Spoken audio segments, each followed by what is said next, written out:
ఒక చిన్న ప్రార్థనతో స్టార్ట్ చేసుకుందాం. పరమాత్ముడా, పరిశుద్ధుడా, కృపా కనికరం కలిగిన తండ్రి, మీ పాదాలకు వందనాలు, స్తోత్రములు నాయన. ఇప్పటి వరకు సజీవుల లెక్కలో ఉంచి ఈ విధంగా మమ్మల్ని కాచి కాపాడి రక్షిస్తున్నందుకు స్తోత్రములు నాయన. మీ మాటలు మేము ఆలోచించాలని, మమ్మల్ని మేము మార్చుకోవాలని, మా గుణగణాలను తండ్రి సరి చేసుకోవటానికి మాకు మాదిరి చూపించిన మీ ప్రియ కుమారుని వైపు చూస్తూ ఆయనలా మేము పెరగాలని, ఆయనలా మేము బ్రతకాలని, మా కోసం మీరు వ్రాయించి ఇచ్చినటువంటి మహాజ్ఞాన గ్రంథములో ఉన్నటువంటి వచనాలను ధ్యానిస్తూ ఉండగా పరిశుద్ధాత్మని యొక్క సహాయమును మెండుగా ప్రసాదించమని కోరుచు బ్రతిమాలు కొనుచు ఈ లోక రక్షకుడు మీ ప్రియ కుమారుడు మాకు ప్రభువై ఉన్నటువంటి యేసుక్రీస్తు ప్రభుల వారి శ్రేష్టమైన ఉన్నతమైన నామమున ఈ ప్రార్థన మీకు సమర్పించి అడిగి వేడుకొనుచున్నాను కన తండ్రి, ఆమేన్.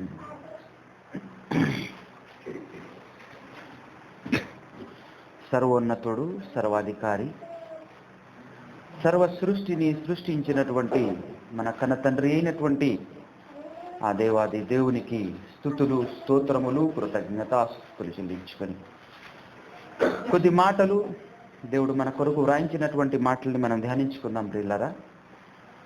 ప్రతి శుక్రవారం మనం ఇక్కడ ధ్యానించుకుంటున్నాం, ప్రతి ఆదివారం కూడా ధ్యానించుకోవటం జరుగుతుంది. ఎందుకు ధ్యానించుకోవటం జరుగుతుంది, ఎందుకు మనం బైబిల్ ముందు తలదించి బైబిల్ ఎందుకు చదువుతున్నాం అన్నది మాత్రం మర్చిపోకండి. దీన్ని ఒక ఆచారంగానో అలవాటుగానో కాకుండా మన జీవితానికి ఇది అవసరం గనుక, మన నడవడికలను సరిచేసేది గనుక, మన నడవడికలను సరి చేసుకోవాలనేటటువంటి సీరియస్నెస్, తెలుగులో ఏమంటారు దీన్ని,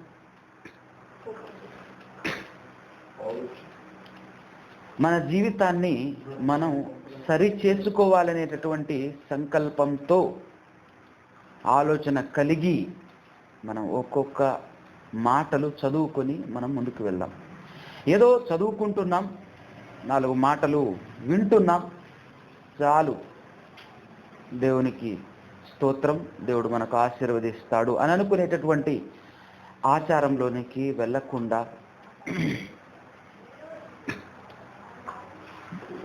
జీవితాన్ని మార్చుకుందాం.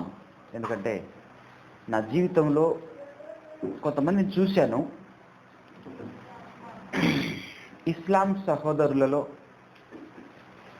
వాళ్ళు ఖురాన్ చదివితేనే ఆశీర్వదింపబడతారు. అదవుతున్నా, ఖురాన్ పుస్తకం గ్రంథాన్ని చదివితే చాలు ఆశీర్వదింపబడతారు అనేటటువంటి ఆలోచనలోనికి వెళ్ళిపోయారు. వెళ్ళిపోయి ఏం చేస్తారు తెలుసా,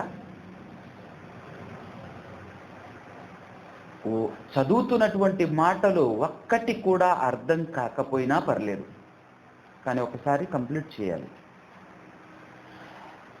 ఆరంభించి మొదటి పేజీ నుంచి చివరి పేజీ వరకు ఒక్కసారి కంప్లీట్గా చదివేసిన తర్వాత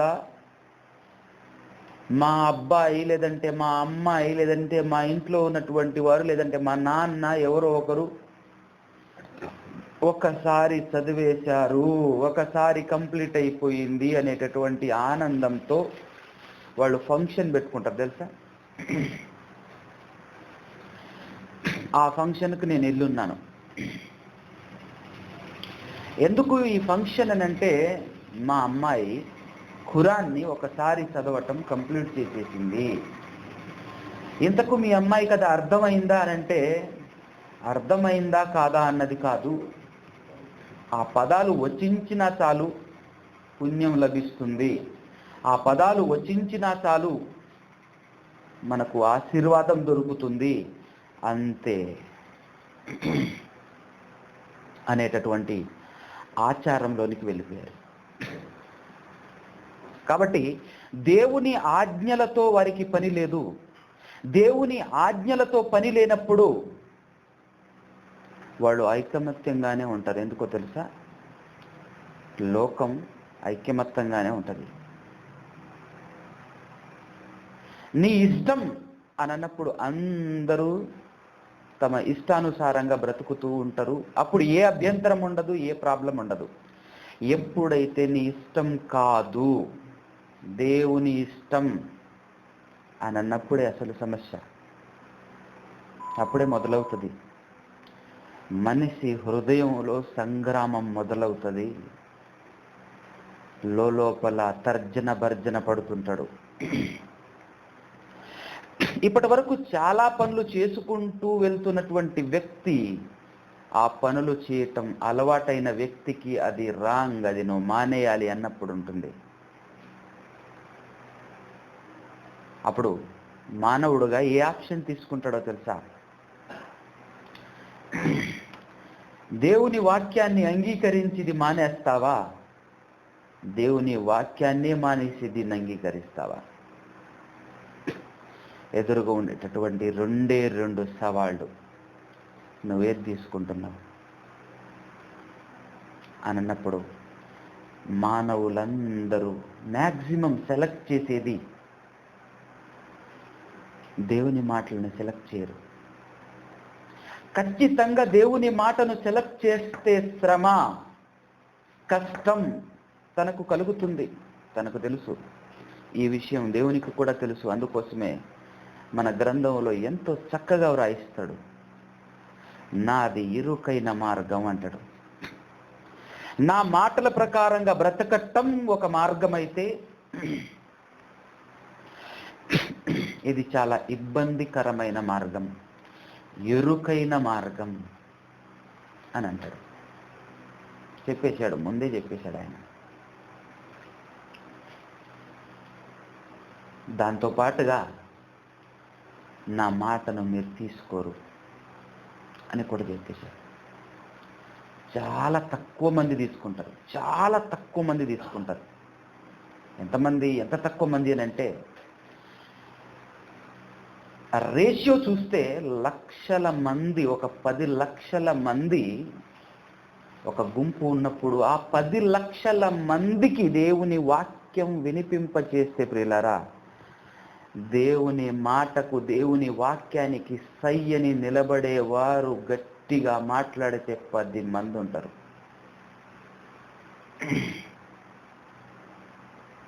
ఎంతమంది ఉంటారు? 10 మంది ఉంటారు.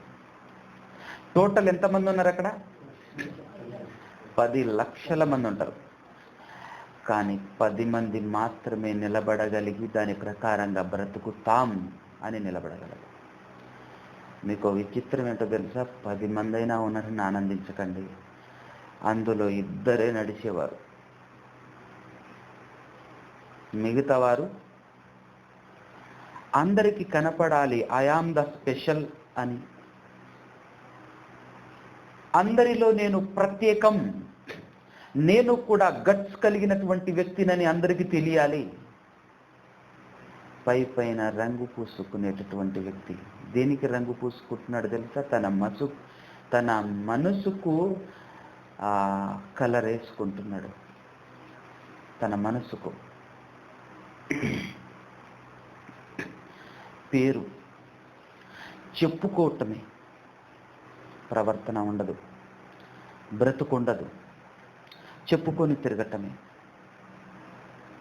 ఇదంతా సమాజంలో కనబడతా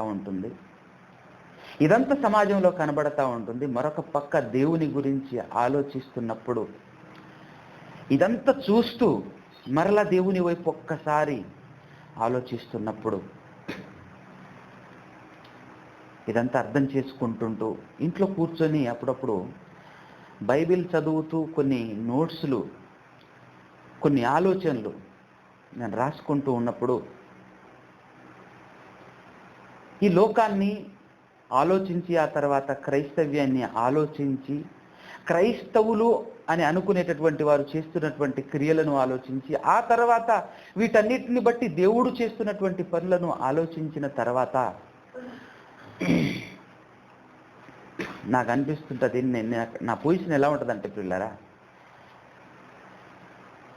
ఎక్కెక్కి ఏడుస్తుంటాను రియల్గానే. ఇంట్లో ఎవరు ఉండరు, నేను ఒక్కనే ఉంటా.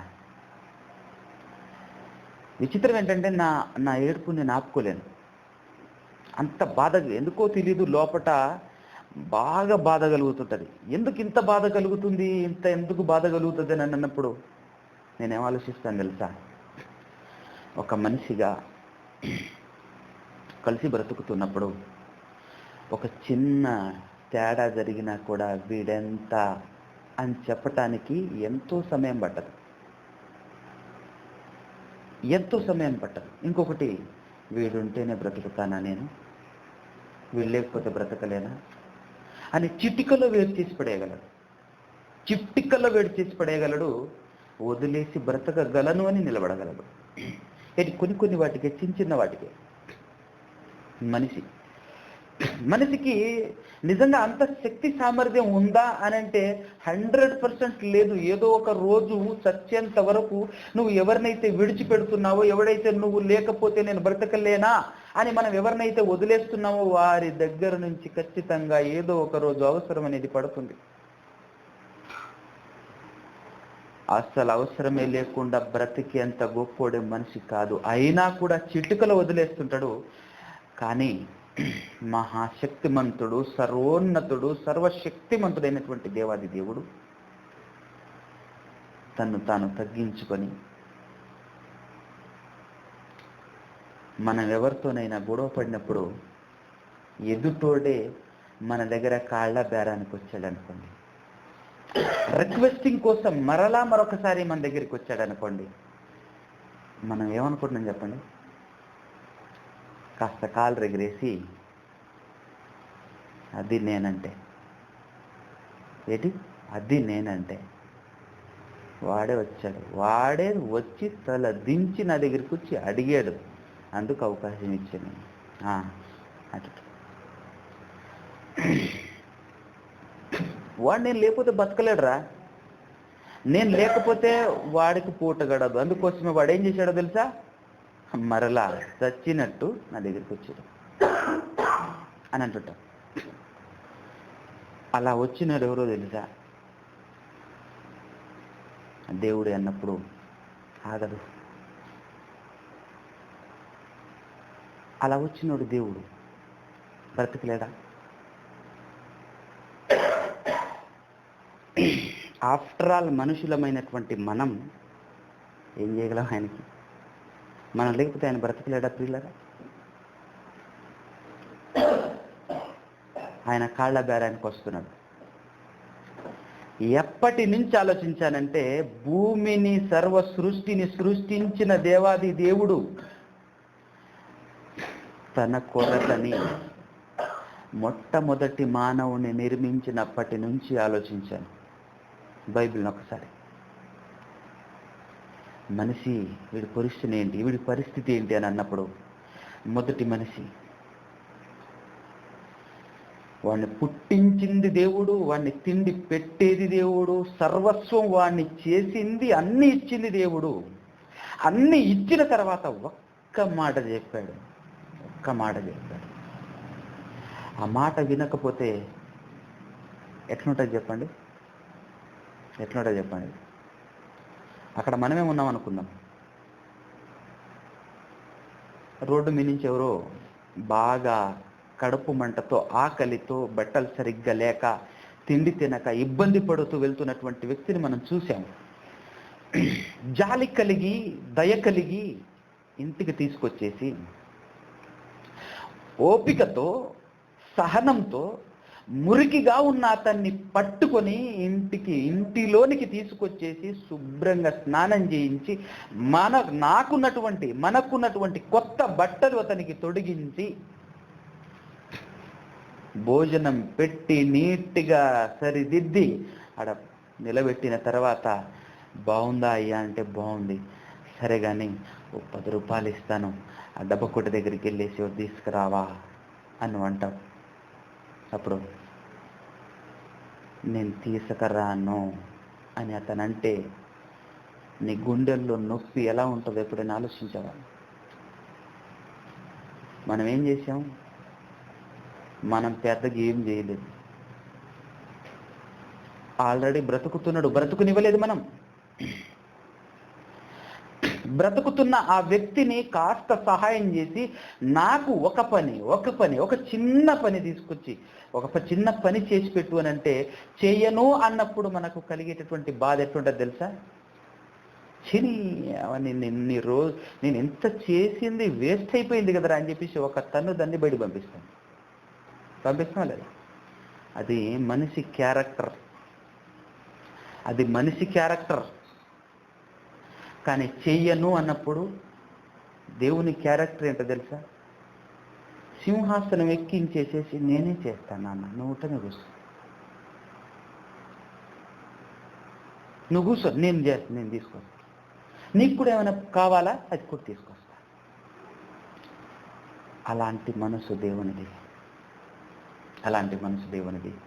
ఆదాము గారిని తయారు చేశాడండి. ఆదాము గారిని తయారు చేసి ఒకే ఒక ఆజ్ఞ, ఇదిగో ఫలాన్ని తినకు, అది కూడా నీకు నష్టం, తినకు అన్నాడు.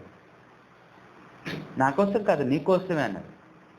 తింటే నీకే నష్టం, నాకేం ఇక్కడ నష్టాలు అనేవి ఏమి లేవు, నీకే నష్టం అని చెప్పాడు. కానీ అయినా తినేశాడు. తినేసిన తర్వాత నాన్న తిన్నవారా అని అడుగుతుంటే చెప్తున్నాడా?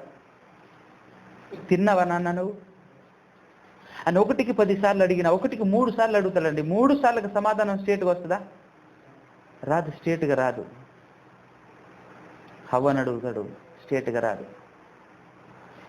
పైగా ఏం చేసుకుంటున్నారో తెలుసా? తప్పు చేసి కప్పుకుంటున్నారు. దేంతో కప్పుకున్నారు తెలుసా? ఆకులు తీసుకొచ్చేసి కచ్చడాలు చేసుకొని ఆకులతో ఒళ్ళు కప్పుకుంటున్నారు.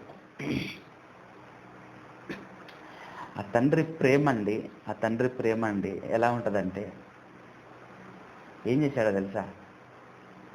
వాళ్ళిద్దరిని నుంచోబెట్టేసి మీకు బట్టలు కావాలంతే కదా అన్నాడు. తప్పు చేశారు కదా, తరిమేయాలి కదా. లేదంటే ఏదో మీరు అవసరమారా నా మాట వినప్పుడు, ఇంత చేసినా మీరు నా మాట వినప్పుడు నువ్వెంత ఈజీగా అంటాం కదా మనం. ఆయన అంటున్నాడేమో చూద్దాం ఒకసారి. ఆయన అంటున్నాడు, అసలు ఆయన అనకుండా ఏం చేస్తున్నాడు? ఇద్దరిని నించోబెట్టి ఆయన ఏం చేశాడు ఒక్కసారి ఆదికాండంలో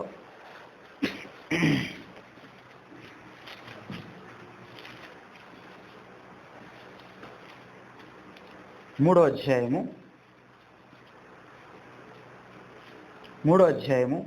21వ వచనం చూడండి.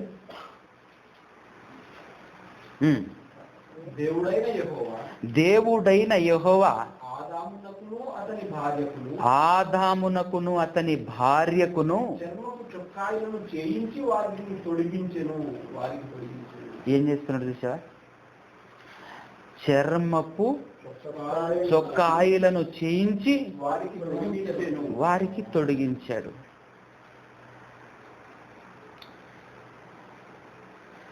ఆయన ఒక పని చేశాడు, ఆ పనిలో పరమార్థం ఉంది. ఆ పనిని కూడా మనం జాగ్రత్తగా ఆలోచిస్తే అందులో దొరికే పరమార్థం అద్భుతం. ఏంటో తెలుసా? మీకు చొక్కాలు కావాలి, ఇప్పుడు మీ శరీరాలు కప్పుకోవాలి కదా. శరీరాలు కప్పుకోవాలి అన్నప్పుడు గాలిలో నుంచి భూమిని తీశాడు, గాలిలో నుంచి శూన్యములో నుంచి ఇంత పెద్ద పెద్ద వస్తువుని తయారు చేసిన దేవుడు ఇలా రప్పించి చొక్కాలు తొడిగించలేడా? చర్మపు చొక్కాయిల్ని జయించాలనా? చర్మపు చొక్కాయిలు చేయించాడంటే వాళ్ళిద్దరిని నుంచోబెట్టి వాళ్ళ కళ్ళ ముందు ఏం జరిగిందో తెలుసా మీకు? ఏవి తెలియని ఒక అమాయకపు జంతువు బలైంది వాళ్ళ ముందు. అర్థమవుతుందా మీకు? ఏ పాపం ఎరగని, ఏమి తెలియని ఒక అమాయకపు జంతువు వాళ్ళిద్దరి ముందు బలైంది. వాళ్ళిద్దరి ముందు బలి చేసి చంపి చర్మాన్ని ఒలిచి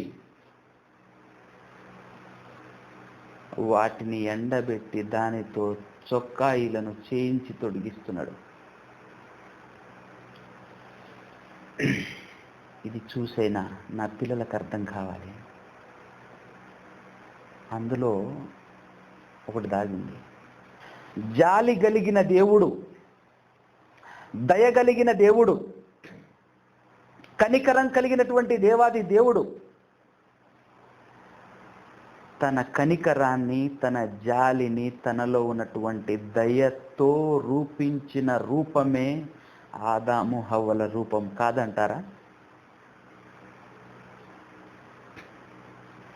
దేవుని స్వరూపమందు, తన స్వరూపమందు, తన పోలిక చొప్పున అంటుంటాడు నిర్మించేటప్పుడు కదా. వారి కళ్ళ ముందు అమాయకపు జంతువు చచ్చిపోతుంటే, పాపము చేసింది నేనైతే నా కోసం బలి అవుతుంది మరొక జంతువు, దాని రక్తం ఒలికింపబడుతుంది నేలపైన, దాని చర్మం ఒలవబడుతుంది, దాని చర్మం తీసి మా కోసం, మేము చేసిన పాపాన్ని కప్పటం కోసం ఏం చేస్తున్నాడో తెలుసా కన్న తండ్రి? ఆ అమాయకపు జంతువును బలి చేశాడు అన్నప్పుడు, ఆ రక్తం ఒలుకుతున్నప్పుడు అది చూసి జాలి కలగలేదా? అది చూస్తున్నప్పుడు కనికరం కలగట్లేదా? లోపటి నుంచి దయారసం కారట్లేదా? లోపటి నుంచి ప్రేమ పొంగుకోవట్లేదా? ఏమైపోయినాయి అవి?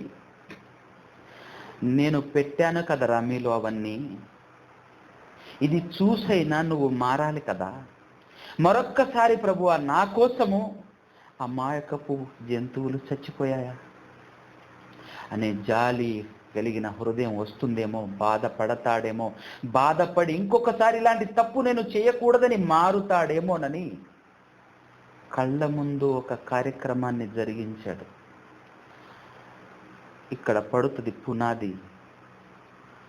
మానవ జాతి పాపానికి బలైన అమాయకపు జంతువుగా మొదటి కాలంలోనే, ఆదాము కాలంలోనే క్రీస్తు సువాసనను వెదజల్లేటటువంటి కార్యక్రమం.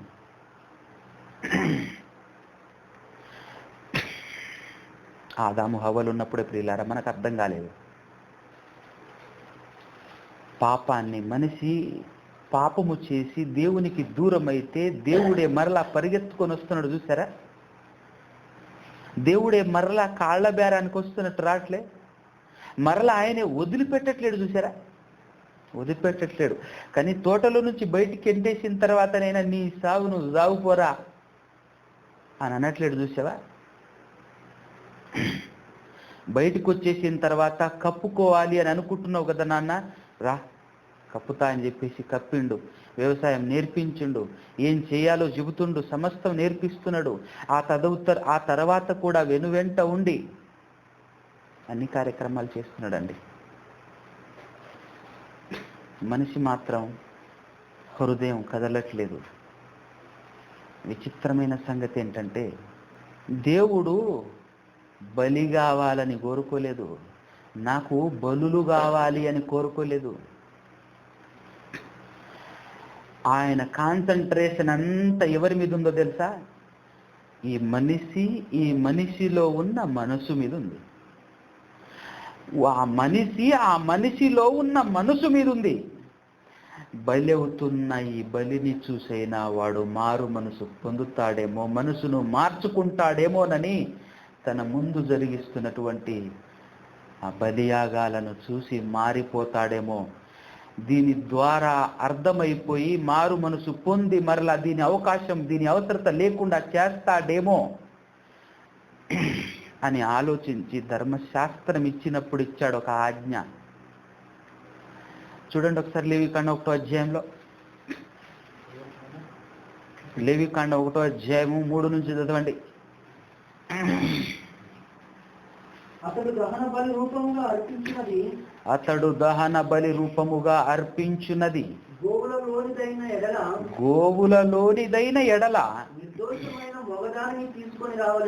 నిర్దోషమైన మగదానిని తీసుకొని రావలెను. తాను యెహోవా సన్నిధిని అంగీకరింపబడునట్లు ప్రత్యక్షపు గుడారము యొక్క ద్వారము దగ్గరకు దాన్ని తీసుకొని రావలెను. అతడు దహన బలిగా అర్పించు తల మీద తన చెయ్యి ఉంచవలెను. ఆ పశువు యొక్క తల మీద తన చెయ్యి ఉంచవలెను. అతని నిమిత్తం ప్రాయశ్చిత్తము కలుగునట్లు అతని నిమిత్తం పాప ప్రాయశ్చిత్తం కలుగు నిమిత్తము కలుగునట్లు అతని పక్షముగా అంగీకరింపబడు. అది ఆ జంతువు పాపం చేసిన ఈ మనిషి పక్షాన ఏం చేస్తున్నాడు? నీకేమైనా అర్థమవుతుందా ఇక్కడ? ఏంది తండ్రి, ఏముంది పిచ్చోడి దగ్గర అనిపిస్తుంది అప్పుడు. అనుభవ జ్ఞానంతో మనం కూడా కొన్నిసార్లు మిస్టేక్స్ చేసేటప్పుడు, మరలా కృపను అనుగ్రహిస్తున్నప్పుడు, మరలా తాను స్వీకరిస్తున్నప్పుడు, ఏముంది నా దగ్గర ఏముందని ఇంతగా పరిగెత్తుకొస్తున్నాడు? తప్పు చేసింది నేను కదా, నన్ను దూరం చేసుకోవచ్చు కదా అంటే, నేను సృష్టించిన ఈ నా సృష్టిలో ఉన్న ఏ వస్తువునైనా నేను దూరం చేసుకోగలనేమో కానీ నిన్ను నేను దూరం చేసుకోలేను బిడ్డ అన్నట్టుగుంది ఆ మాట. చూశారు? ఈ సృష్టిలో నేను తయారు చేసినటువంటి ఎలాంటి జంతువైనా సరే, ఏదైనా సరే, దేన్నైనా కూడా నేను వదులుకోగలనేమో కానీ నిన్ను వదులుకోవటానికి నేను సిద్ధంగా లేను అని వెంటపడుతుంటే ఆయన విలువ మనకు అర్థం కాక మనం తీసే పరుగు ఎటువైపు మనం ఆలోచిస్తున్నాం ఒకసారి ఆలోచించండి. ఆయన ఎలా వెంటబడుతున్నాడో చూడండి. ఆయన ఏంటి, ఆయన కేపబిలిటీ ఏంటి, ఆయన శక్తి ఏంటి, ఆయన సామర్థ్యం ఏంటి, మనం ఎంత అవసరం అనుకుంటే ఇలాంటి కోట్ల సృష్టి నిర్మించగలిగినంత శక్తిమంతుడు ఆయన. అలాంటిది అంత గొప్పవాడైనటువంటి ఆయన ఒట్టి మనిషిగా, మట్టి మనిషిగా మెదలాడుతున్నటువంటి నీకోసం చేస్తున్నటువంటి తపన నీకు అర్థమవుతుందా? మళ్ళీ తీసుకుంటున్నటువంటి జంతువు కూడా ఎలాంటిదో తెలుసా? క్రూర జంతువుల్ని తీసుకోవట్లేడు, సాధు జంతువుని తీసుకుంటున్నాడు. ధర్మశాస్త్రం ఛాయ కదా, నిజాన్ని చూపించాలి కదా. అందుకోసమే ఆడది కూడా వద్దు అని అంటున్నాడు. ఏది కావాలంటున్నాడు? నిజ స్వరూపాన్ని తలపించేలా, తన యొక్క అసలు సిసలైన సంకల్పం ఏదైతే ఉందో అది ప్రతిబింబించేలా ప్రతి పని జరిగిస్తున్నాడు దేవుడు. ఏమి తెలియని అమాయకపు జంతువు రేయ్ నీ కోసం బలవుతుంది.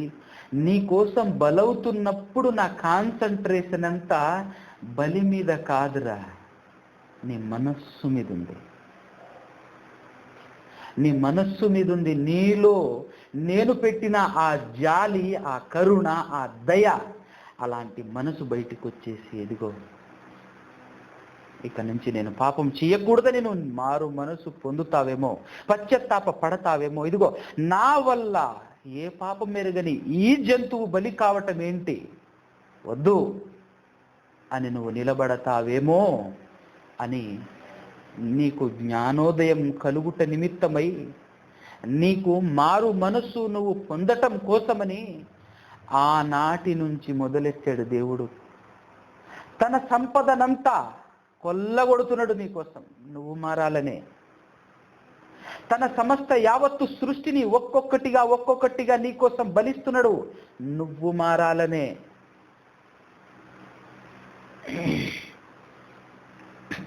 ఇంత క్రూరుడా మనిషి? మారు మనస్సే లేదా? మనసు మార్చుకోడా?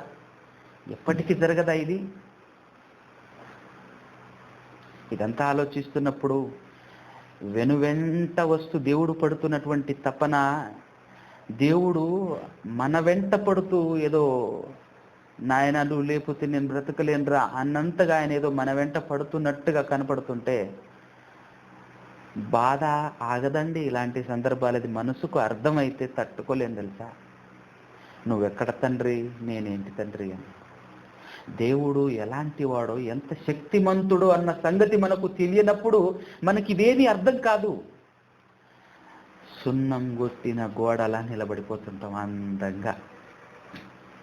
కానీ అర్థమైతే తెలుస్తుంది. దేవుణ్ణి అర్థం చేసుకుంటే, దేవుణ్ణి తెలుసుకుంటే, అతని యొక్క తపన మన పట్ల తనకున్న ఆసక్తి మనకు అర్థమైతే మన హృదయం కరిగిపోతూ ఉంటుంది, కొవ్వొత్తిలా కరిగిపోతూ ఉంటుంది. నువ్వు తప్ప ఈ లోకంలో నాకెవరున్నారనేటటువంటి మాటకు ప్రతిరూపమే నీ జీవితం అవుతుంది. ఆ మాటకు ప్రతిరూపంగా, సాక్ష్యంగా మన జీవితం నిలబడిపోతుంది. కానీ మన జీవితం అలా ఉందా?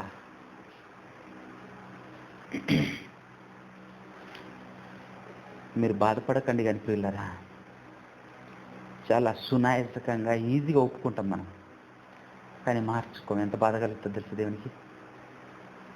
అవును, మేము అట్లా లేము. అట్లనే ఉంటావా? మరి ఇక మారవా? అట్లా లేవు, తెలిసిపోయింది. ఇంకట్లనే ఉంటావా? మారవా? ఎంత ఆవేదన భరిస్తున్నాడండి అతను, ఎంత బాధపడుతున్నాడు. ప్రతి డిసెంబర్ రాగానే 1వ తారీఖు నుంచి చివరి వరకు 25వ తారీఖు వరకు హడాహుడి, సందడే సందడి. ఇది నీ ఇష్టమా దేవుని ఇష్టమా అని ఒక్కసారి ఎవరైనా ఆలోచించుకోగలుగుతున్నారా?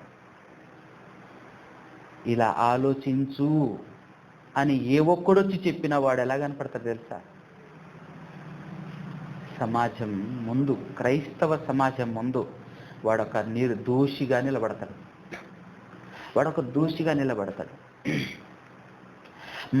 మాటికి అడిగేటటువంటి ప్రశ్న ఏంటో తెలుసా? తప్పేంటి? ఆ తప్పేంటి అని అడుగుతుంటాడు. దానికి తనకున్నటువంటి తెలివిని ఉపయోగించి మాట్లాడుతుంటాడు, మామూలుగా కాదు. తనకున్న నాలెడ్జ్ని ఉపయోగించుకొని దాన్ని సమర్థించే ప్రయత్నం మొదలు పెడతాడు. కోర్టులో లాయర్ కూడా చేయడంత ప్రయత్నం. ఒక కేసును వాదించేటప్పుడు ఒక లాయర్ ఎంత ప్రయత్నం చేస్తుంటాడంటే, నేను గెలవాలి అనేటటువంటి ప్రయత్నం. అదే ప్రయత్నం కొనసాగుతుంది. అదే ప్రయత్నం. ఎట్టకేలకు పండగ చేయాలి, ఈ వేడుక, ఈ సంబరం జరుపుకోవాలి అని అతన్ని ఒప్పించి నేను ఎంజాయ్ చేయాలి. ఇప్పుడు అది ఫైనల్ టార్గెట్ అతను. దానికోసం చేస్తుంటాడు ప్రయాస. కానీ దేవుడు ఆనందపడేది ఎప్పుడో తెలుసా? మనసు మార్చుకుంటే. ఆయన అన్నాడు, క్షణం క్షణం పండుగే అన్నాడు, ప్రతి దినం పండుగే అన్నాడు, ప్రతి నిమిషం, ప్రతి సెకండ్ నీకు పండగలానే ఉంటుంది. ఎప్పుడైతే నువ్వు మనసును మార్చుకొని కంప్లీట్గా దేవుని వైపు నువ్వు తిరుగుతావో, ఆ రుచి చూసిన వారికి అర్థమవుతుంది, చూడని వారికి ఎప్పటికీ అర్థం కాదు ఈ మాట. ఆ అనుభవం, మారు మనసు అనుభవం, ఆ రుచి తెలుసుకొని ఉండాలి. అలాంటి వాడు దేన్నైనా దేవుని కోసం వదిలిపెట్టగలడు, ఏమైనా చేయగలడు, ఎంత దూరమైనా వెళ్ళగలడు. కాబట్టి పాత నిబంధన అంతా జరిగింది ఏంటో తెలుసా? అలవాటైపోయింది. ఏం అలవాటైపోయిందో తెలుసా? ఫలానా సంవత్సరం, ప్రతి సంవత్సరం ఏం చేయాలి? బలివ్వాలి. ప్రతి సంవత్సరం బలివ్వాలి. నా పాపాల నిమిత్తమై ఈ సంవత్సరం మొత్తం పాపం చేస్తా, ఈ పాపానంతటి కొరకు ఒక పశువును పట్టుకొస్తా. జాలి లేదా నీకు? దయ లేదా నీకు? కనికరం లేదా నీకు? అలవాటైపోయి మరలా పట్టుకొచ్చేసి ఏం చేస్తున్నాడు తెలుసా? మరలా ఇంకో దాన్ని అది ఇస్తున్నాడు, ఆనబెడుతున్నాడు, దానిపైన చేయి పెడుతున్నాడు. ఇన్ని రోజులు దర్జాగా పాపం చేశాను, నా నిమిత్తం ఇదిగో దీన్ని బలించేస్తున్నానని చెప్పేసి దాన్ని బలిచ్చేస్తుంటాడు. అమాయకపు జంతువు బలైపోతూ ఉంటుంది. ఎన్నో బలైపోయి. కానీ దేవుడు ఎక్కువ సార్లు మాట్లాడిన ఒకే ఒక్క మాట, బైబిల్లో ఎక్కువ సార్లు మాట్లాడిన మాట ఏంటో తెలుసా? నేను బలిని కోరట్లేను అనేటటువంటి మాట. పాత నిబంధనలో చాలాసార్లు ఉంటుంది, కొత్త నిబంధనలో కూడా చాలాసార్లు ఉంటుంది. దేవుడు బలిని కోరట్లేడు. నీలో ఉన్న మనసు మార్చుకోవాలని కోరుకుంటున్నాడు. తత్ఫలితం, బలి వల్ల జరిగిన ఫలితం, ఆ రిజల్ట్ కోసం ఎదురు చూస్తున్నాడు. కానీ బలులు ఎన్నో జరుగుతున్నాయి కానీ ఆ రిజల్ట్ మాత్రం చూడలేకపోతున్నాడు దేవుడు. దేవుని ఆశలు నిరాశలైపోతున్నాయి, దేవుని కోరికలన్నీ వ్యర్థమైపోతున్నాయి, దేవుని కష్టం ఏమాత్రం ఉపయోగకరంగా లేకుండా అయిపోతుంది. ప్రతి క్షణం గుండె కోత అండి, ప్రతి క్షణం గుండె కోత. మనం అనుకున్నది ఒక్కటి జరగకపోతే ఎంత విలవిల్లాడిపోతాం మనం. మనకు దక్కాల్సింది ఒకటి దక్కకపోతే మనం ఎంత బాధపడుతుంటాం, మనం ఎంత ఇబ్బంది పడుతుంటాం, ఎంత ఇబ్బంది పడుతుంటాం మనం. కానీ ఆయన చూసారా, ప్రతిరోజు బాధని ఆహారంగా తీసుకొని బతుకుతున్నాడు. ప్రతిరోజు తన కన్నీళ్ళనే మంచినీళ్ళుగా తాగి బ్రతుకుతున్నాడు. ఇది బైబిల్ తెలిసిన వాళ్ళకి తప్ప అర్థం కాదు.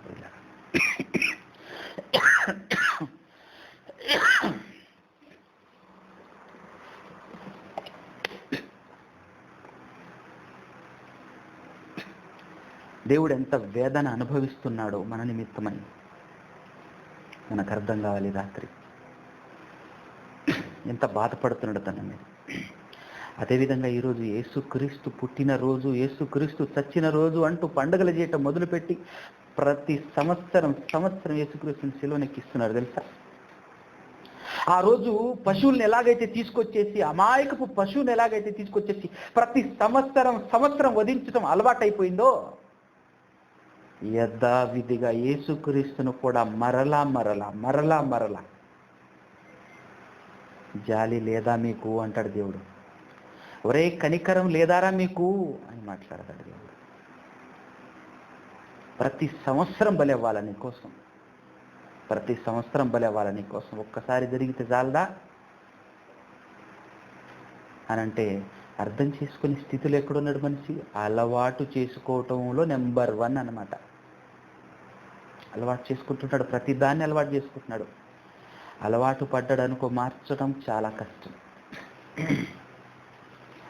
ఒక విషయంలో అలవాటు పడితే మారటం అనేది చాలా కష్టం ప్రియులారా, చాలా కష్టం. చివరికి ఇదంతా కుదరదని లాస్ట్కి ఒకే ఒక బలి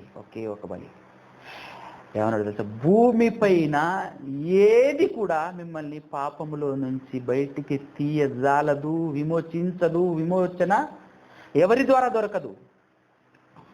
ఆఖరికి మీరందరూ పాపాత్ములైపోయినారు కనుక ఇదిగో మీరు కూడా మీ సహోదరుని విమోచించలేరు తెలుసా. మీ వల్ల కూడా కాదు, ఎవ్వరు మీరు విమోచించలేరు పాపము నుండి, ఎవ్వరి వల్ల కాదు. కాబట్టి నేను ఎంతగానో ప్రేమించేటటువంటి నా ప్రియ కుమారుడు అన్నాడు, ఆయన పంపించుకున్నాడు. నేను ప్రేమించే నా ప్రియ కుమారుడు అత్యంత విలువైన వాడు, అత్యంత గొప్పవాడు, లేదంటే పరిశుద్ధుడు. పాపములో ఉన్నా కూడా పాపమే అంటనంత గొప్పవాడిని నేను పంపిస్తున్నాను. ఆ బలి మామూలుది కాదు, అది మామూలు బలి కాదు. అది కేవలం నరులారా మీ మనస్సు మార్చుకోవటం కోసమే, మీ మనస్సును మార్చటం కోసమే, ఈ పాపపు జీవితాన్ని వదిలిపెట్టడం కోసమే, ఈ లోకాన్ని కనపడే వాటిని చూసి వాటిపైన మమకారం ఆశ పెంచుకోకుండా మీది అసలు సిసలైనటువంటి ఊరెక్కడైతే ఉందో, మీ అసలు సిస్సలు పౌరస్థితి ఎక్కడైతే ఉందో అక్కడ మీ ఆశ, మీ మమకారము, మీ సమస్తము అక్కడ ఉండాలి. అక్కడ ఉండటం కోసం మీ మనసు ఇదిగో శరీరం మీద నుంచి, ఈ లోకం మీద నుంచి దాటుకొని పరమందు ఉండాలి. మీ మనసు ఎల్లప్పుడూ అక్కడ ఆలోచించాలి. అందు నిమిత్తమై జరుగుతున్నటువంటి ఒక అద్భుతమైనటువంటి బలి ప్రియులారా, ఒక అమూల్యమైనటువంటి బలి. దాని గురించి కీర్తనలో ఏమని మాట్లాడుతున్నాడో చూడండి ఒకసారి. 49వ కీర్తనలో, 49వ కీర్తన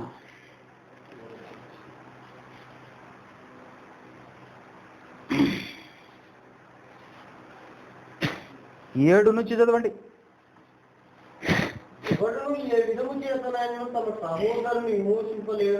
ఎవడును ఏ విధము చేతనైనను తన సహోదరుని విమోచింపలేడు.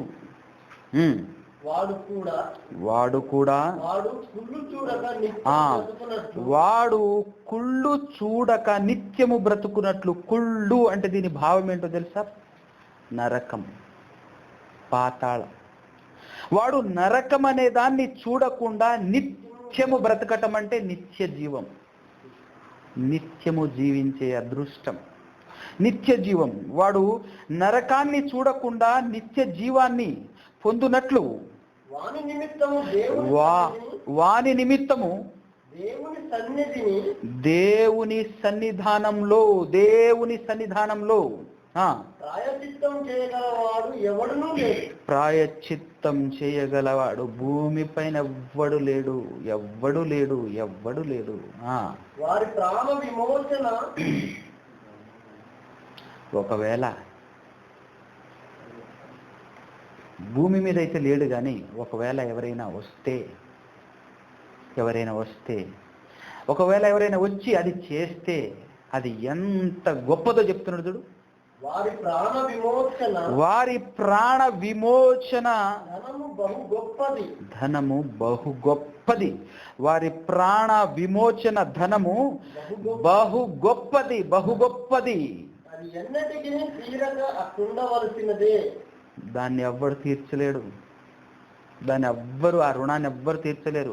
అది ఎన్నటికి తీర్చగా అట్లుండవలసినదే. అది జీవితాంతం, అది కలకాలం, యుగ యుగాలు, తరతరాలు, భూమి ఉన్నన్ని రోజులు అది అలా ఉండవలసిందే.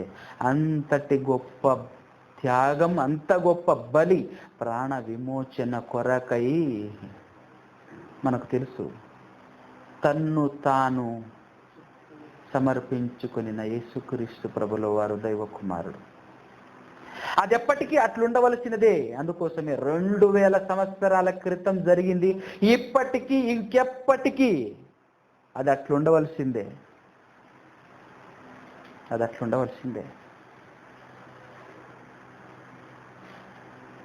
ఇది అర్థమైతే మరలా ఇదంతా చేస్తారా? మరలా పాపం చేస్తారా? కడగబడిన వాడు గుంటూరులో అనే, కరెక్ట్గా గుంటూరులో అని తెలియదు కానీ ఆంధ్రాలోనే ఎక్కడో జరిగిందట ఒక సీన్. యేసుక్రీస్తు చిందించిన రక్తములో బలం తగ్గిపోయింది కాబట్టి నాతో చెప్పాడు, యేసు చెప్పాడు నాకు, తల్లి ఇదిగోనా నువ్వు ఇప్పుడు సిలువకెక్కాలి, నా రక్తములో ఉన్న శక్తి తగ్గిపోయింది, ఇప్పుడు నువ్వు సిలువకెక్కాలి నా నిమిత్తమై అని చెప్పేసి అన్నాడట. సిలువకెక్కి తెచ్చిందట.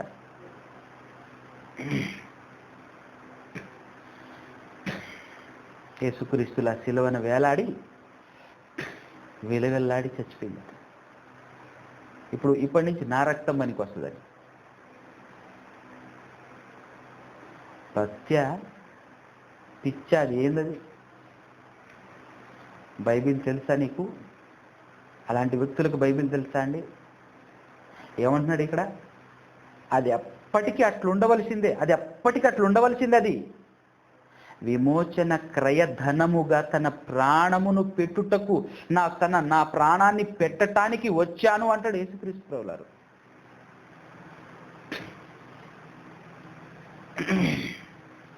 ఆయన చేసినటువంటి బలియాగం ఎప్పటికీ తీరనిదది. అందుకోసమే ఈ విషయాన్ని తెలుసుకున్నటువంటి వారు, దేవుని బాధను అర్థం చేసుకున్నటువంటి వారు, దేవుని కడుపు కోతను అర్థం చేసుకున్నటువంటి వారు భక్తులు. బైబిల్లో అలాంటి వాళ్ళు రాయబడ్డరు. తన కుమారుణ్ణి బలివ్వబోతున్నాను అన్న సంగతిని ఎప్పుడో తనకు స్నేహితుడుగా పిలువబడినటువంటి అబ్రహాము గారికి చెప్పాడు దేవుడు. నీ కుమారుణ్ణి బలివ్వటానికి తీసుకెళ్తుంటే, 3 రోజుల జర్నీ వెళ్తుంటే, గడియ అడుగు బలియాగం బలిపీఠం వైపుకు వెళ్ళిపోతుంటే అతని గుండె ఎలా కొట్టుకున్నాలే, ఎంత బాధపడినాలే, ఆ రోదనంతా అర్థమైపోయిన తర్వాత అప్పుడు చెప్పి ఉంటాడు కదా, ఎంతో వేదన అనుభవించావు కదా నా కుమారుడా అబ్రహాంతో, ఇంతకంటే భయంకరమైన వేదనని అనుభవించబోతున్నాను నేను. ఆ కాలం వస్తుంది, దాని ముందే నీకు చెప్పాను. దాన్ని ముందే నీకు చెప్పించాను. అందుకోసమే యేసుక్రీస్తు ప్రభులు వారు అబ్రహాం గురించి మాట్లాడినప్పుడు ఏమంటాడు తెలుసా? కొత్త నిబంధనలో అబ్రహాము కూడా నా దినమును చూడగోరి చూచి ఆనందించెను అంటాడు. యేసుక్రీస్తును కదా ఆయన చూసింది, యేసుక్రీస్తు దినమును చూచి ఆనందించెను అనేటటువంటి మాట రాబడుతుంది. దేవుడు చూపించారు ఆ దినం ఎలా ఉంటుందో, ఆ దినం ఏ విధంగా ఉంటుందో చూపించారు. ఇదంతా అర్థం చేసుకున్నటువంటి వారు, అర్థమైనటువంటి వారు ఏం చేశారో తెలుసా? గొప్ప గొప్పోళ్ళు, సమాజంలో విలువ కలిగినటువంటి వారు, ధనం కలిగినటువంటి వారు, బలం కలిగినటువంటి వారు ఏమన్నారో తెలుసా? వాళ్ళు ఈ విలువలు తెలుసుకొని, ఈ విలువలు వాళ్లకు అర్థమయ్యాయి గనుక వాళ్ళన్న మాట, ఒక్క మాట చదవండి ఒక్కసారి. ఫిలిప్పీలకు రాసినటువంటి పత్రిక, వాళ్ళు ఏమన్నారు చూడండి. ఫిలిప్పీలకు రాసినటువంటి పత్రిక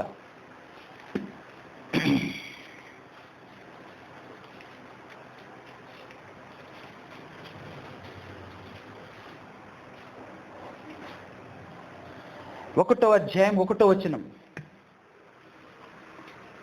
ఫిలిప్పులో ఉన్న క్రీస్తు యేసునందలి సకల పరిశుద్ధులకును అధ్యక్షులకు, ఫిలిప్పులో ఉన్న క్రీస్తు యేసునందలి సకల పరిశుద్ధులకును అధ్యక్షులకును పరిచారకులకును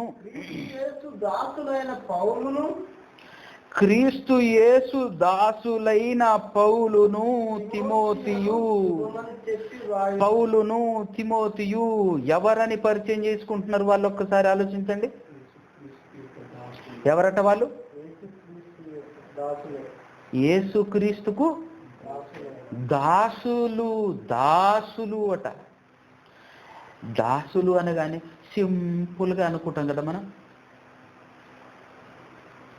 దాసుడు అనే పదానికి అర్థం తెలిసి, దాసుడు అనేటటువంటి వ్యక్తి ఆ కాలంలో ఎలా బ్రతుకుతాడో, అతని జీవన విధానం ఎట్లుండునో, ఏ విధంగా ఉంటుందో తెలుసుకుంటే నిజంగా గుండెలు బాదుకుంటాం మనం. పౌలు గారు ఏమైనా తక్కువడా? పౌలు గారికి ఏం తక్కువ అండి? ఏమైనా తక్కువ నాయనకు? ఈ లోకంలో ఏం తక్కువ అతనికి? కానీ ఈ లోకంలో క్రీస్తుకి ఏముంది చెప్పండి? ఈ లోకంలో నీకు ధనం ఎంతుంది? యేసుక్రీస్తు ప్రభువులారిని అడిగితే ఏమన్నాడు తెలుసా ఆయన? నక్కలకు బొరియలున్నాయి,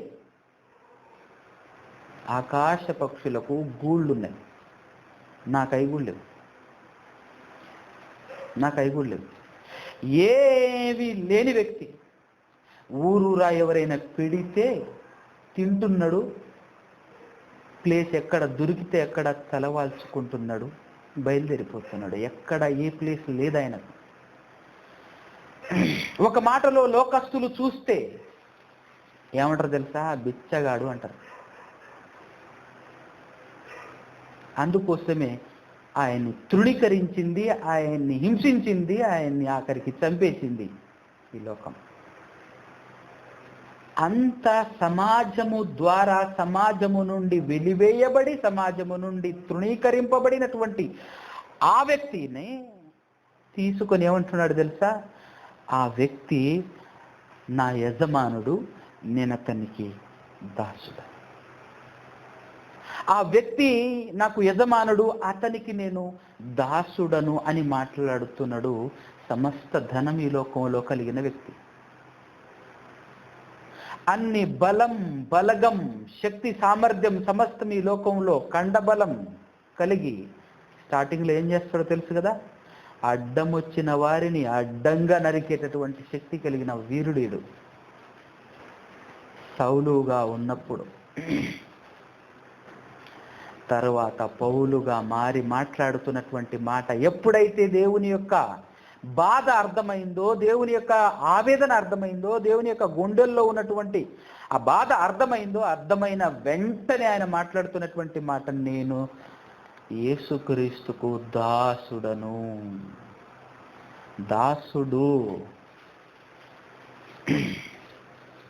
పురుషుడైతే దాసుడు అంటారు, స్త్రీ అయితే దాసి కదా. ఎట్లా బ్రతికేవారో తెలుసా వాళ్ళు?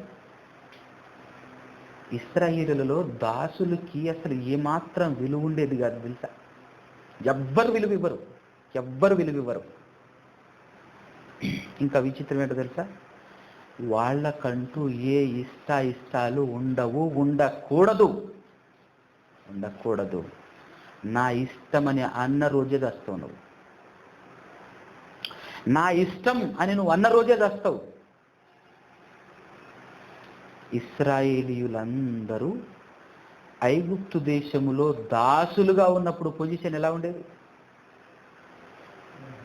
నా ఇష్టం కాదు, కాస్త నొప్పులు ఉన్నాయండి, రెస్ట్ తీసుకుంటా 1 గంట అని కూర్చున్నా చచ్చిపోతావు.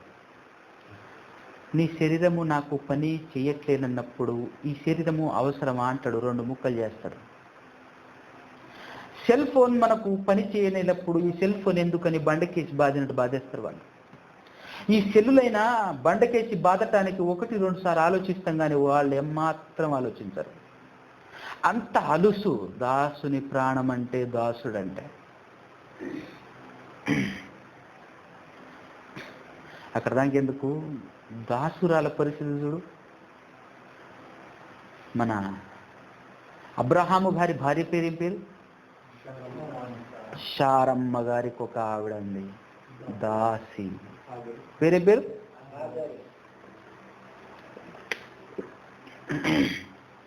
శారమ్మ గారికి దాసి కదా. శారమ్మ ఏం చెప్పిందో తెలుసా? ఇట్రా అన్నది. చెప్పండి అమ్మగారు అంట. నా భర్తతో అన్నది. నాకు ఇష్టం లేదు, నాకంటూ మనసు లేదా, నేను పెళ్లి చేసుకోవాలి, ముసలాయన్ని నేను చేసుకోవాలనా? ఏమన్నా ఇట్లాంటి క్వశ్చన్స్ ఇలాంటివి ఏమైనా ఉంటాయా? ఎందుకుండవు? దాసి నిలబడి నీ ప్రాణాన్ని నువ్వు తీసుకో అంటే తీసుకోవాలి, అది దాసి. యాకోబు గారు 2 చేసుకున్నారు. ఆ ఇద్దరికి ఇద్దరు ఉన్నారు దాసీలు. వాళ్ళేం చెప్పారు? నా భర్తతో పో అనగానే, ఏమమ్మగారు ఇది తప్పు, ఇట్లా చేయకూడదు, నాకు ఒక మనసు ఉంది అంటదా? అన్నదా? అవకాశం ఉందా? దాసుడు అంటే అర్థమేంటో తెలుసా? దాసి అంటే అర్థమేంటో తెలుసా? నువ్వు ఎవరికైతే దాసుడువో అతని గుప్పెట్లో ఉంటుంది నీ ప్రాణం. అతను నలిపితే నలిగిపోవాలి. అందుకోసమే యేసుక్రీస్తు ప్రభుల వారు పాపము చేసేవాడు పాపానికి దాసుడు అంటాడు. పాపము చేసేవాడు పాపానికి దాసుడు అంటే ఆ పాపము నలిపేస్తే నలిగిపోతాడు. ఆ పాపము మరణాన్ని ఈడ్చుకపోతుంటే వెళ్ళిపోతుంటాడు. నా ఇష్టం అని అక్కడ మాట్లాడు. నా ఇష్టం అని అక్కడ మాట్లాడు. కానీ ఒక అద్భుతమైనటువంటి అమృతం లాంటి విషయం ఏంటంటే, మీరు ఎవ్వరికి దాసులుగా కాకుండాటానికి, ఎవ్వరికి మీరు దాసులు కాదు, మిమ్మల్ని స్వతంత్రులుగా చేయటానికే యేసుక్రీస్తు నేనొచ్చాను అన్నాడు. మనల్ని స్వతంత్రులుగా చేశాడా? చేశాడు. విమోచించాడు. విమోచించిన తర్వాత నువ్వు స్వతంత్రుడివిగా ఉండు, నీవు స్వతంత్రుడివిగా ఉండు అని చెప్పినప్పుడు ఇంత మంచి యజమానుడి ప్రపంచంలో ఉంటాడా? ఇంతకు మించిన యజమానుడు ఎవడని ఉంటాడా? వారే వా అనుకున్నారు. ఇంతకు ఎక్కడి నుంచి విడిపించాడు? చెడు నుండి విడిపించాడు, పాపము నుండి విడిపించాడు. పొర్రపాటున కూడా మరలా పాపం జోలికెళ్ళనన్నాడు. ఆ విలువలు అర్థమైన వాడు. ఎంత బానిసత్వం చేశాను నేను, ఐగుప్తులో ఎంత బానిసత్వం చేశారు వాళ్ళు, విడిపించాడు దేవుడు. కానీ మరలా ఐగుప్తుకి వెళ్ళాలి అనేటటువంటి మనసు ఎవడికొని వస్తుందా? కానీ వాళ్ళకి వచ్చిందా? రాలేదా? ఎంత క్రూరులండి మనుషులు, ఎంత పనికి మాలోళ్ళండి మనుషులు అనిపిస్తుంది ఒక్కొక్కసారి. అసహ్యం వేస్తుంటుంది అసలు ఆలోచిస్తే, మన గురించి మనం ఆలోచించుకుంటుంటుంది. అరే ఇంత బానిసత్వం, బండ చాకరీ చేస్తేవి కదరా, నేను స్వతంత్రుడిగా ఉండటం కోసం ఒక మంచి దేశానికి నేను తోడుకొని వెళ్తున్నాను రారా అని చెప్పేసి తీసుకెళ్తుంటే నేను మరలా అక్కడికి వెళ్తాననటం అసలు ఏమైనా బాగుందా? అసలు ఏ మాత్రం బాగుంది అసలు అది? అంటే ఎట్లుందంటే ఇది బానిసత్వానికి అలవాటు పడిపోయాడు. అలవాటు పడిపోయినోడు మారడు, అలవాటు పడిపోయినోడు మారడు.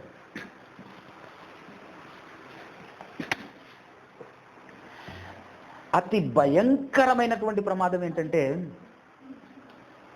అలవాటు పడిపోకూడదు ఏ విషయంలో. అప్పుడప్పుడు ఈ మధ్య సెల్లో ఒక ఫోటో వచ్చింది, ప్లాస్టిక్ చైర్తో గుర్రాన్ని కట్టేశారు. ప్లాస్టిక్ చైర్ బయట పెట్టేసి ఆ ప్లాస్టిక్ చైర్తో గుర్రాన్ని కట్టేస్తే అది అలా నుంచొని ఉన్నాడు అంతే, కదలకుండా. ఇట్టనదనుకో పడిపోద్ది, ఎంత దూరమైనా గుంజుకొని రాగలదు, పెద్ద బలమేం కాదు, పెద్ద ఇబ్బంది ఏం కాదు. కానీ అక్కడి నుంచొని ఉందంటే ఏమైంది? అది అలవాటు పడింది, బానిసత్వానికి అలవాటు పడిపోయింది అది.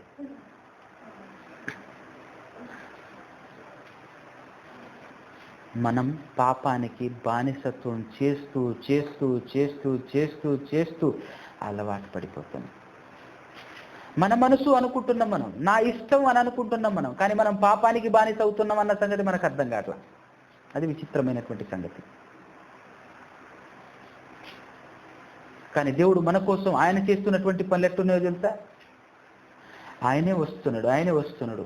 అబ్బో భయంకరంగా అలవాట్లో పడిపోయారు. ఈ అలవాట్లలో నుంచి కూడా విడిపించాలని అనుకొని ఆ బలియాగాన్ని కంప్లీట్గా బంద్ చేపేసి అక్కడ ఒక భయంకరమైన ఎన్నటికి తీరని బలి, తన ప్రియ కుమారుడు మానవుడిగా ఈ లోకానికి పంపించటం, ఆయన్ని బలివ్వటం.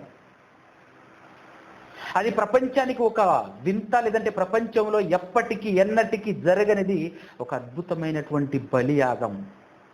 అందుకోసమే అలాంటి సంఘటన ఇక ముందుకు జరగలేదు, ఇంకా తర్వాత కూడా ఎన్నటికీ జరగదు అనేటటువంటి ఆ మాటకు సాక్షాత్తు నిలువెత్తు నిదర్శనం ఏంటో తెలుసా? అదే సంఘటనను బేస్ చేసుకొని కాలాన్ని 2 భాగాలుగా చీల్చేశారు. అంత గొప్ప సంఘటన అది, అంత భయంకర ఘటన అది. ఆ భయంకర ఘటనని అలా నిలిపేశారు సమాజంలో. కాలాన్ని చీల్చే విధంగా ఉన్నది, కాలాన్ని 2గా చీల్చే విధంగా ఆ భయంకరమైనటువంటి ఘటన చోటు చేసుకుంది. క్రీస్తు శకం, క్రీస్తు పూర్వం అని ప్రతి పుస్తకాల్లో ముద్రింపబడే అంత గొప్పగా జరిగినటువంటి బలియాగం అది. ప్రపంచానికి ఎప్పటికీ తీరనిది, ఎప్పటికీ తీరని బలియాగం ఇది. అంత గొప్ప బలియాగం ఇచ్చి దాన్ని ఆ ఆచారంలో నుంచి, ఆ అలవాటులో నుంచి బయటికి విడిపించాలనుకున్నాడు దేవుడు. బయటికి విడిపించిన తర్వాత కూడా మరొక అలవాట్లో పడిపోయారు, భయంకరమైన అలవాట్లో. ఇంకెవరైనా ఉన్నారా మార్చడానికి? ఇంకేమైనా ఉందా బలి? ఇంక ఇది కూడా నీ జీవితంలో నిష్ప్రయోజనం అయిపోతే ఇంకా నిన్నెవ్వరూ మార్చలేరు. ఇక నెక్స్ట్ నువ్వు చేరాల్సింది నరకానికే. ఒక సేవకుడు అండి ఏం మాట్లాడుతున్నాడో తెలుసా? ఒక సేవకుడు, ఒక క్రీస్తు పరిచారకుడు, ఒక అపోస్తలుడు ఏం మాట్లాడుతున్నాడు? నేను దాసుని. ఆ మాట చెప్పుకోవటానికి చాలా మంది బాధ అసలు ఒప్పుకోరు. అసలు దాసుని అని ఎవరిని ఒప్పుకుంటారా? నేను దాసుని, నేను దాసుడిని అంటే అర్థం ఏంటో తెలుసా? ఎవరికి దాసుడివో అతని మాట తప్ప ఇక్కడ నీ మాట చెల్లదు అని అర్థం.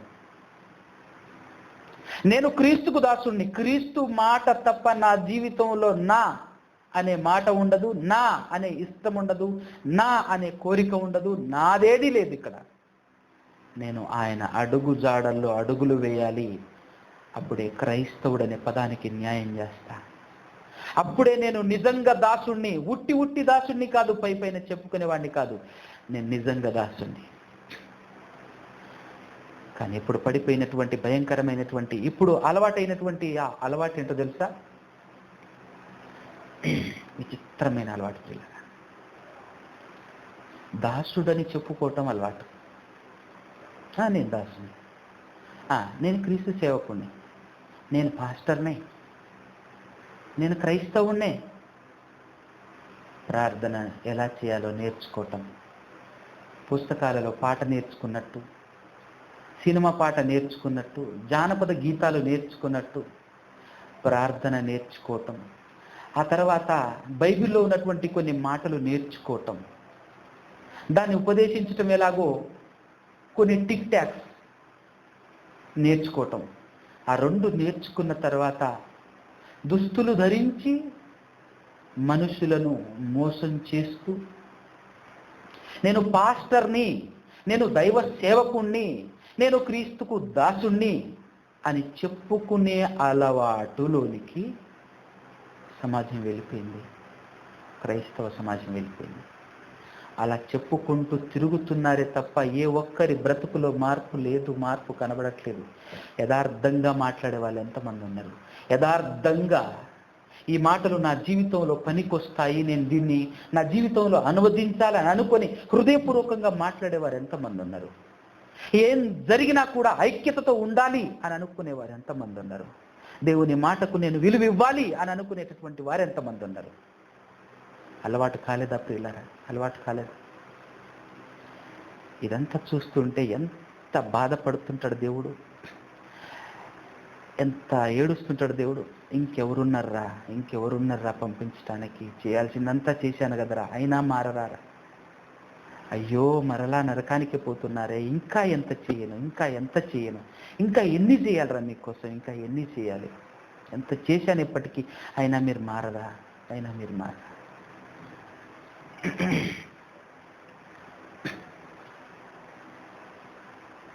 తనంతట తాను ఆయన తగ్గి మన దగ్గరికి వస్తున్నాడండి. ఆయనే తగ్గి మన దగ్గరికి వస్తున్నాడు. యేసుక్రీస్తు ప్రభులారు అంటారు, అయ్యా ఇదిగో నేను సేవ చేయించుకోవటానికి రాలేదు, సేవ చేయటానికి వచ్చాను. సేవ చేయటానికి, చేయించుకోవటానికి కాదు, చేయటానికి. స్టైల్గా ఉంటుందని ఈ మాట కూడా చెప్తారు. ఈ మాట చెప్పడం కూడా అలవాటు అవుతుంది. ఈ మాట చెప్తారు, మరలా సేవ చేయించుకుంటూనే ఉంటారు. ఎంత బాధాకరం అంటే ఇవన్నీ. అందుకోసమే అలవాటు పడినవాడు దొరకడు.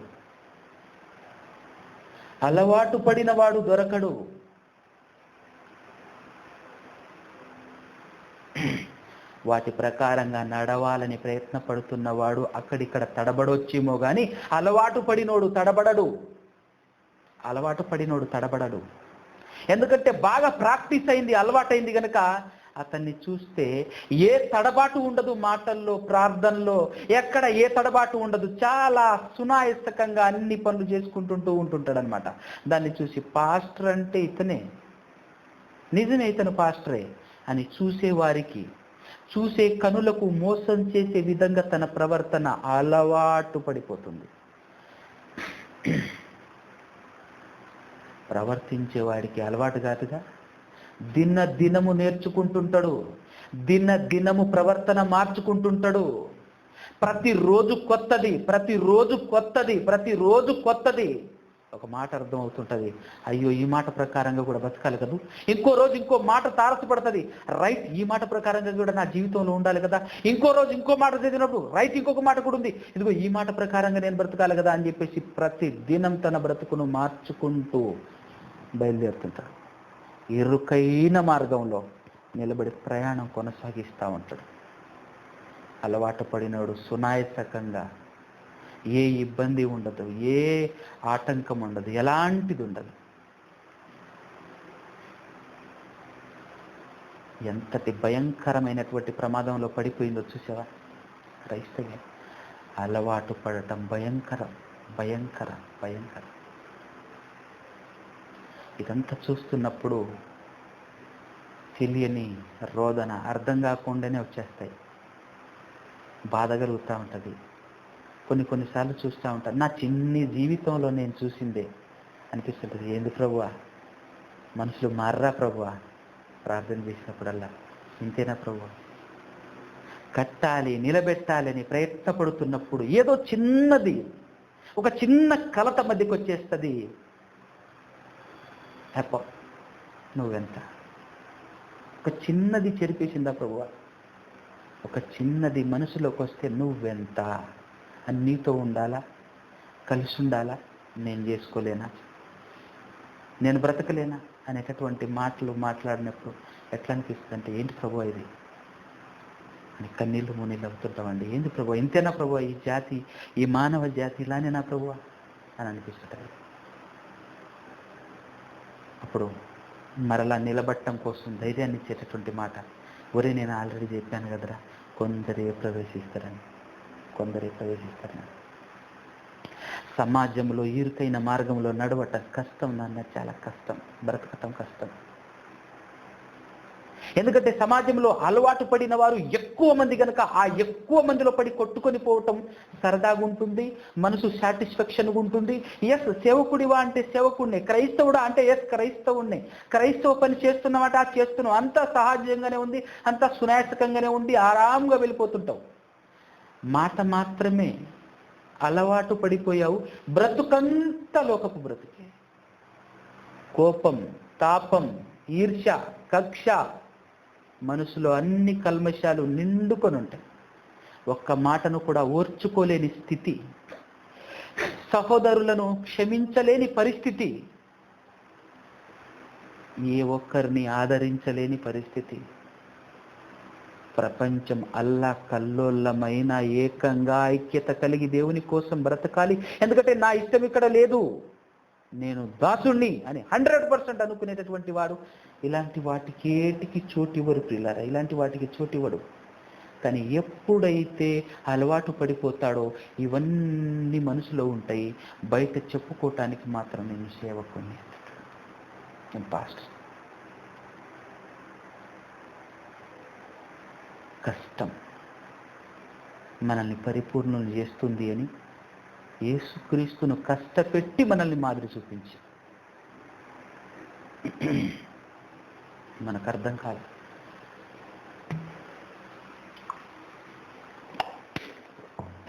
చివరి మాటలు ముగించుకుందాం.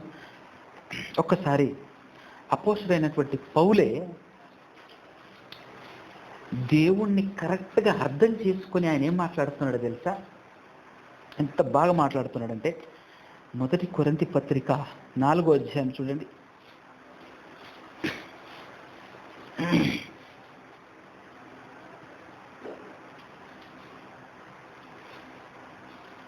నాలుగో అధ్యాయం 1 కొరింథీ పత్రిక 4వ అధ్యాయం 10వ వచనం నుంచి 13 వరకు చదువుకుందాం. మేము క్రీస్తు నిమిత్తము వెర్రివారము. మేము క్రీస్తు నిమిత్తము వెర్రివారము. వెర్రివారం అని ఎందుకు మాట్లాడుకుంటున్నాడు తెలుసా? కొరింథీలో ఉన్నటువంటి వాళ్ళందరూ బాగా తప్పులు చేస్తారు, పాపాలు చేస్తారు. వాళ్ళు తప్పు చేస్తుంటే నువ్వెంతరా వెళ్ళిపో అని వెళ్ళగొట్టలేక వెంటపడి బతిలాడుతున్నాడు కదా, వెనువెంట మరలా వస్తున్నాడు కదా. కొరింథీయులకి ఆయన రాస్తుంటాడు, అన్ని చోట్లకి వెళ్ళాను, అన్ని దగ్గర ఏమైనా ఆశించానేమో కానీ మీ దగ్గర అయితే ఏమి ఆశించకుండా నేను ఫ్రీగా వర్క్ చేశాను అని కొరింథీలో ఉన్నటువంటి వాళ్ళతోనే మాట్లాడుతుంటాడు. మాట్లాడి, ఇదిగో నేను మరలా వస్తున్నాను కనుక మీకు వెర్రి వాళ్ళని కనిపిస్తున్నాను కదా, నేను వెర్రివాడినే, క్రీస్తు నిమిత్తం మేము వెర్రివారము. ఎస్, మీరు క్రీస్తునందు బుద్ధిమంతులు. నెక్స్ట్ మాట, మేము బలహీనులమే. మేము బలహీనులం. ఎందుకు బలహీనులం తెలుసా? మీరు పడిపోతుంటే మేము తట్టుకోలేము, మేము బలహీనులమే. అందుకోసం మేము మరలా పరిగెత్తుకొస్తున్నాం. మీరు పడిపోతుంటే, మీరు ఆగమైపోతుంటే తట్టుకోలేని స్థితి ఉంది చూసావు, మేము బలహీనులమే. మీరు బలవంతులు ఉండాలని మీరు బలవంతులు కావాలని మేము బలహీనులైపోతాం. నెక్స్ట్, మీరు ఘనులు, మీరు ఘనులు, మేము ఘనహీనులము. మేము ఘనహీనులము. ఈ గడియ వరకు ఆకలి దప్పులు ఈ గడియ వరకు ఆకలి దప్పులు గలవారము, దిగంబరులము, పిడిగుద్దులు తినుచున్నాము, నిలువరమైన నివాసము లేక ఉన్నాము, స్వహస్తములతో పనిచేసి కష్టపడుచున్నాము, నిందింపబడి దీవించుచున్నాము.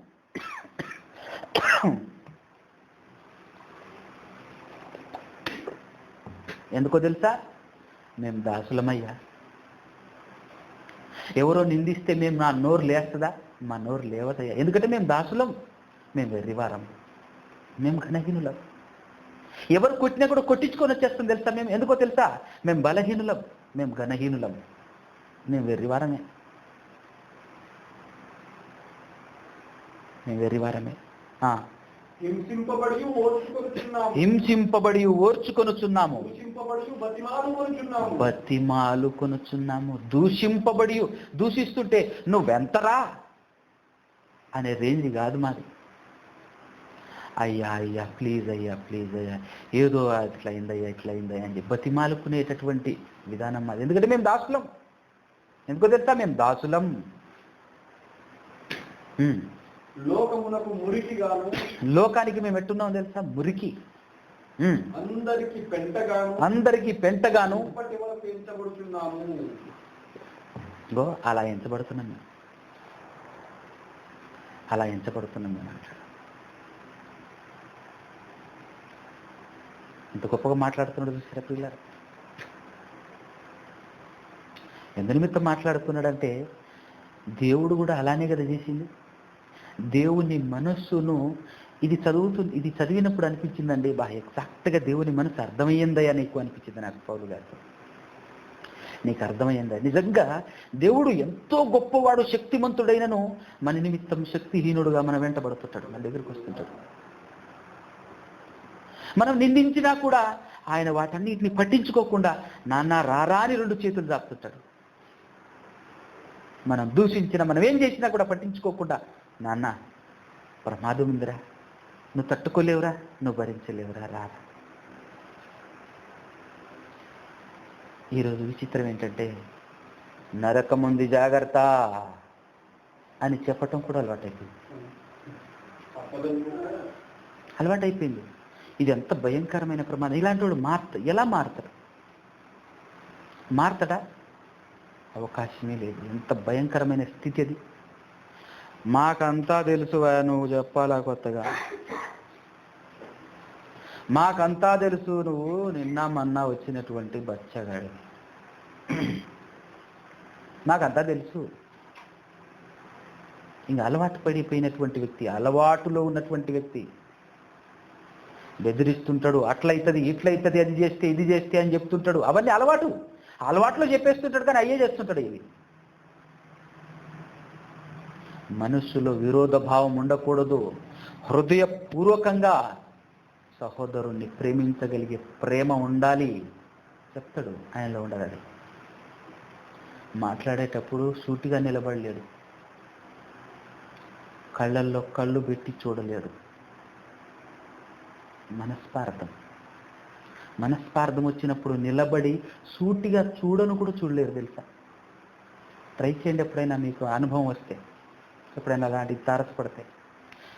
పర్ఫెక్ట్గా హృదయపూర్వకంగా ఓపెన్గా మాట్లాడుకోలేం మనం, లోపట అది వచ్చేస్తే. సహోదరులమే ఎంతో ఆనందంగా అన్ని విషయాలు పంచుకొని ఓపెన్గా ఆనందంగా మాట్లాడుకున్నటువంటి వారమే, కానీ అది ప్రవేశించినప్పుడు ఆనందం ఉండదు. ఇక్కడ ఎంత తొందరగా వెళ్ళిపోతే అంత మంచిది అనుకుంటాడు, ఎంత తొందరగా డిస్కనెక్ట్ అయితే ఈ మాటలు అంత మంచిది అనుకోండి. లోపల ఫీలింగ్స్ ఇవన్నీ అలవాటైపోయినాయి ప్రియులారా, అలవాటైపోయినాయి. ఇదంతా చూస్తున్నప్పుడు క్రైస్తవ్యాన్ని ఇలాంటి వాళ్ళు తారసపడుతున్నప్పుడు, అక్కడికి వెళ్తున్నప్పుడు దేవుని మాటలు గుర్తుకొస్తాయి. ఇతన్ని మార్చటం అవకాశం లేదా ప్రభువా అని మాట్లాడినప్పుడు ఎట్లా అనిపిస్తుంది అంటే ఆపలేని ఏర్పు ఎక్కెక్కరి వస్తుంది అన్నమాట. చూస్తూ ఊరుకోవాలా వీళ్ళని అనిపిస్తుంది. చూస్తూ ఊరుకోవాలా ప్రభు అంటే చూస్తూ ఊరుకోవాల్సిందే అన్నంత భయంకరమైన స్థితి. చిన్న చిన్న వాటికి అర్థం కాకుండా చిన్న చిన్న వాటినే మనసులో పెట్టుకొని ఎంత విరోధంగా చూస్తుంటారంటే, ఎంతో విరోధంగా ఎదుటోడి గురించి మాట్లాడుతూనే సంఘంలో ఎలా బోధ చేస్తుంటారు తెలుసా? ప్రేమ కలిగి ఉందాం, ప్రేమతో బ్రతుకుదాం, ఈ ప్రపంచంలో నీకు శత్రువు అనేవాడు ఉండకూడదు, అందరినీ ప్రేమించాలన్నాడు కదా దేవుడు. ఆలోచించు, నీ మనసులో ఎవరైనా ఉన్నారేమో? ఎవ్వరితో విరోధంగా లేదా? ఎవ్వరికి విరోధంగా నీ మనసు లేదా? ఉందేమో, జాగ్రత్త ఆలోచించు ఒకసారి. అది పెట్టుకొని కూడా ఇక్కడ ప్రేమగా బ్రతుకుదామని ఎలా మాట్లాడగలుగుతాం అంటే అది అలవాటైపోయింది. అలవాటైనోడు మాట్లాడగలడు, అలా అలవాటైనోడు మాత్రమే మాట్లాడగలడు. అలవాటు కానోడు హృదయపూర్వకంగా చూపించడం కోసం ప్రయత్నం చేస్తాడు. ఆ ప్రయత్నంలో ఒడిదొడుకులు పడుతూ లేస్తూ ముందుకెళ్తుంటాడు. ఎందుకంటే చూపించాలని ప్రయత్న పడుతున్నాడు కనుక, ఆ ప్రయాస పడుతున్నాడు కనుక అలా పడుతూ లేస్తూ వెళ్తుంటాడు. కానీ పైన చూసేటటువంటి వాళ్ళ మనం ఏమనుకుంటాం తెలుసా? ఇతను పడుతుండటం లేవుతుండటం చూసి ఇతనే కరెక్ట్ కాదు, అతనే కరెక్ట్, అతను పర్ఫెక్ట్గా ఉన్నాడు అనుకుంటాడు. లోతుల్లోనికి వెళ్తే కానీ పైన ఆయన వేసుకున్న పెయింట్ ఊడితే తప్ప ఒరిజినల్ మనకు బయటపడదు. అందుకోసం ఎన్నో పాఠాలు లోకంలో కూడా నేర్పిస్తుంటారు. మెరిసేదంతా బంగారం కాదు నాన్న అంటుంటాడు. మెరిసేదంతా బంగారం కాదు, కనిపించిందల్లా నిజం కాదు. ఇవన్నీ మనకు పాఠాలు లోకంలో కూడా వినబడుతుంటాయి. దేవుడు కూడా ఎంతో చక్కగా మనకు పాఠాలు చెప్తా ఉంటాడు. ఇవన్నీ నేర్చుకున్న తర్వాత హృదయపూర్వకంగా నా హృదయంలో ఎక్కడైనా ఏ సహోదరుని విరోధంగా ఉందా? మార్చుకున్నాం. ఈరోజు దేవుని ముందు ప్రార్థన, కన్నీళ్లతో ప్రార్థన చేసుకుని మార్చుకున్నాం. ఆటోమేటిక్గా హృదయపూర్వకంగా మనం ప్రార్థన చేస్తే కావాలని మనం కన్నీరు రప్పించుకోవాల్సిన అవసరం లేదు. ఆటోమేటిక్గా వచ్చేస్తుంది. నీ బాధ లోపలికి వచ్చేస్తుంది, బయటకు వచ్చేస్తుంది. కానీ కావాలని ప్రార్థన చేయటంలో కన్నీరు ఉండాలని చెప్పేసి అది కూడా అలవాటు అయిపోయింది.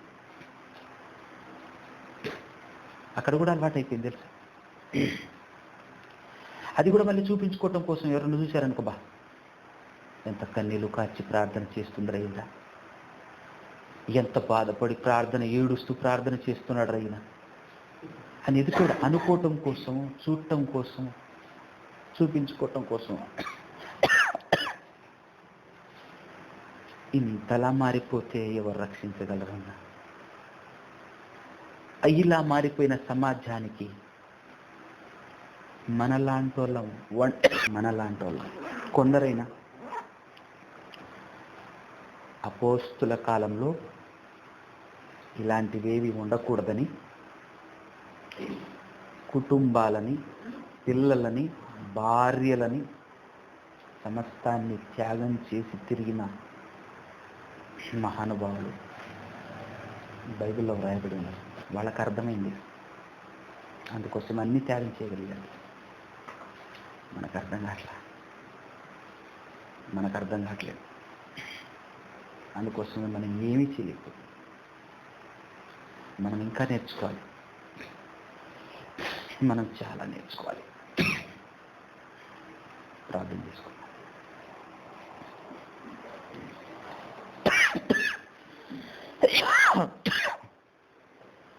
పరమాత్ముడా, పరిశుద్ధుడా, కృప కలిగిన తండ్రి, జాలిగల దేవ, ఇప్పటి వరకు తండ్రి మాతో మాట్లాడినందుకు స్తోత్రాలు. మా హృదయం మేము మార్చుకొనగలుగుటకు సహాయం చేయమని కోరుతూ బ్రతిమాలుకొంచు తండ్రి. ఆత్మస్థాయాన్ని అనుగ్రహించి మారు మనసును దయచేయమని కోరుచు బ్రతిమాలుకొంచున్నాం నాయన తండ్రి. ఇప్పటి వరకు మీరే మాట్లాడి తండ్రి మా ద్వారా మా హృదయాలను తెరిచి వాస్తవాలను మాతో మాట్లాడినందుకు స్తోత్రములు. మమ్మల్ని మార్చే మాటలు మాకు అందించినందుకు కృతజ్ఞతలు. ఎంతమంది అయితే విన్నారు తండ్రి, విన్నటువంటి వారందరి యొక్క హృదయాలను తెరిచి మారు మనసు పొందుకొనగలిగేటటువంటి భాగ్యమును తండ్రి, మీకు దాసుడుగా, మీ ప్రియ కుమారునికి దాసులుగా ఈ లోకంలో మేము బ్రతకగలిగే భాగ్యమును మాకు ప్రసాదించమని మా ఇష్టాలు అని మాట్లాడి మేము నరకానికి చేరుకోకుండా, మేము కూడా ఈ లోకంలో ఉన్న లోక సంబంధమైన క్రైస్తవులతో జతకట్టి తండ్రి మేము అలవాటు పడిపోకుండా, సంఘం ఉంది కదా, జనాలు ఉన్నారు కదా, చెబుతున్నాను కదా, ఇది కూడా సంఘమే కదా అని అలవాటు పడిపోకుండా యథార్థత కలిగి తండ్రి మీ మాటల పట్ల ఆసక్తి కలిగి వాటి ప్రకారంగా నడవాలనేటటువంటి బుద్ధి కలిగినటువంటి వ్యక్తులు ఉన్నారో లేదో చూసుకొని అలాంటి వారితోనూ అలాంటి వారుగా మేమును ఉంటూ ముందుకు సాగే భాగ్యం మాకు ప్రసాదించమని మీ పిల్లలందరినీ దీవించి ఆశీర్వదించి ఆత్మ సంబంధమైన ఆశీర్వాదాలు, తెలివిని, జ్ఞానమును వారికి ప్రసాదించమని కోరుచు బ్రతిమాలు కొనుచు తండ్రి ఈ ప్రార్థన యేసు క్రీస్తు ప్రభుల వారి పేరటి ప్రార్థన మీకు సమర్పించి అడిగి వేడుకొనుచు బ్రతిమాలు కొనుచు నాము కల తండ్రి. ఆమేన్. అందరికీ వందనాలు.